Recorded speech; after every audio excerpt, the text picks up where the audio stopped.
Olá, aluno da Faculdade SCOM, seja bem-vindo à unidade 3 da disciplina Fundamentos das Técnicas de Exames Psicológicos, tanto históricos, percussores também desses testes, né?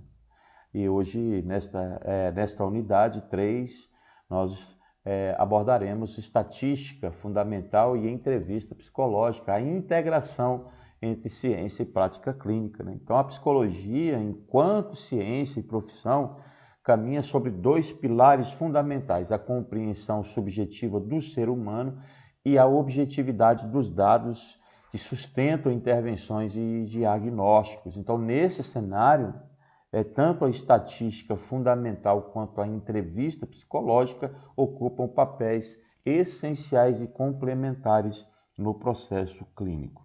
O papel da estatística na psicologia é o ramo, né, ou a estatística fundamental é o ramo da matemática responsável por coletar, organizar, descrever, analisar e interpretar os dados. Então, na psicologia, ela não se restringe apenas ao contexto acadêmico ou de pesquisa, mas também subsidia decisões clínicas, né?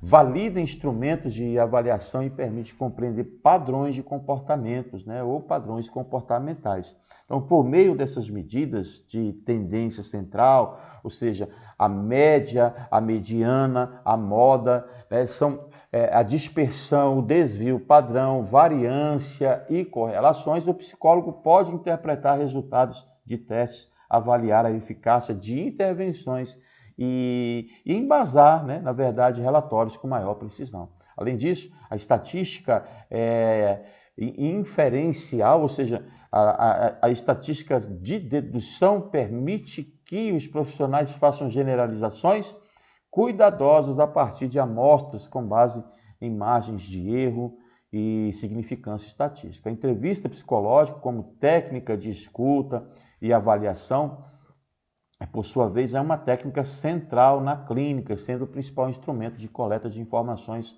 subjetivas. Ela possibilita o psicólogo, o paciente, identificar queixas, construir vínculos, levantar hipóteses diagnósticas, né? A entrevista exige sensibilidade, ética, escuta qualificada e domínio técnico por parte do profissional. Então, existem diferentes modalidades de entrevistas: a estruturada, semi-estruturada e a livre, que variam em grau de diretividade. Cada uma delas pode ser escolhida conforme os objetivos da avaliação, o contexto clínico e o referencial teórico adotado. Então, nós temos a convergência, né, que é a estatística e entrevista na prática clínica, embora pareçam pertencer a esferas distintas, a estatística e a entrevista psicológica se articulam de forma produtiva. Por exemplo, ao aplicar entrevistas estruturadas, padronizadas, né, como o SCID e o MINI, né, o psicólogo utiliza protocolos validados estatisticamente para garantir confiabilidade e validade na coleta de dados clínicos. Esses instrumentos combinam escuta subjetiva com critérios diagnósticos objetivos, baseado em grandes estudos populacionais. Além disso, a análise qualitativa e de entrevistas também pode ser enriquecida por técnicas estatísticas, né, especialmente em pesquisas que envolvam o qualitativo e pesquisas quantitativas. A triangulação de dados, a categoria de falas e a frequência de temas podem ser sistematizadas para gerar resultados robustos, respeitando a complexidade dos fenômenos humanos. Então, na prática psicológica contemporânea, exige do profissional não apenas empatia e escuta clínica, mas também familiaridade com ferramentas quantitativas.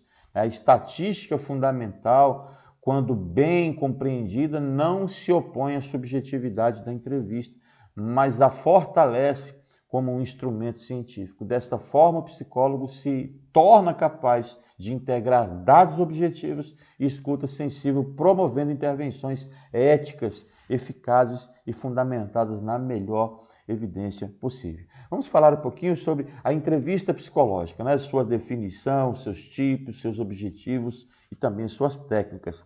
A entrevista psicológica, ela é uma das ferramentas mais utilizadas na prática clínica, na atuação do psicólogo em diferentes contextos, né? Seja hospitalar, escolar, organizacional, jurídico, entre outras áreas. Então, por meio dela é possível acessar conteúdos emocionais, cognitivos e comportamentais de cada ser, além de estabelecer um canal de comunicação eficaz entre profissional e paciente. A entrevista psicológica, nós podemos definir que ela é uma técnica de investigação e intervenção que é utilizada pelo psicólogo para coletar informações, compreender a subjetividade do entrevistado, estabelecer uma relação terapêutica ou avaliativa. Trata-se de um processo estruturado de interação verbal que ocorre dentro de um enquadre ético e técnico, né? Se podemos dizer assim. Mais do que uma simples conversa, a entrevista psicológica ela é intencional, com propósitos definidos, conduzida por um profissional capacitado, que observa não apenas o conteúdo falado, mas também aspectos não verbais, emocionais e relacionais.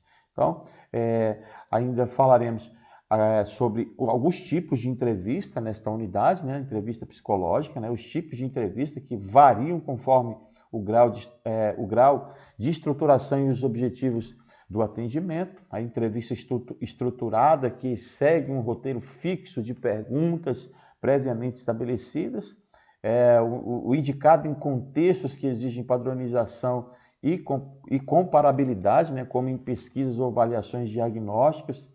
Exemplo disso seria entrevistas diagnósticas baseadas em manuais como o DSM-5, né, que é o Manual de Diagnóstico de Transtornos Mentais, né, DSM-5, e o próprio CID-11. As entrevistas semi-estruturadas, né, possuem um roteiro básico, mas permite certa flexibilidade na formulação de perguntas e aprofundamento de respostas, né? E muito usado em clínicas, avaliações psicológicas e pesquisas qualitativas. E, por fim, a entrevista livre, né? Ou não estruturada. Não segue um roteiro fixo, né? O entrevistador conduz a conversa a partir das falas do paciente com base na escuta ativa e em hipóteses clínicas. Ao comum em psicoterapias e atendimentos humanistas ou também psicanalíticos. Então, os objetivos da entrevista psicológica, através dessas entrevistas, pode adquirir múltiplos objetivos, dependendo do contexto, da finalidade do atendimento, porque vai estabelecer vínculo terapêutico entre o psicólogo e o paciente, identificar queixas, demandas e, por fim, os sintomas. Vai coletar dados da história de vida, antecedentes e fatores associados à condição atual, né? Avaliar aspectos cognitivos, emocionais, comportamentais, formular hipóteses diagnósticas, direcionar escolhas de intervenções, acompanhar o processo terapêutico ao longo do tratamento e, por fim, obter dados para laudos e pareceres psicológicos quando necessários. Então, essa foi a unidade 3 e desejo a você bons estudos e até a próxima unidade.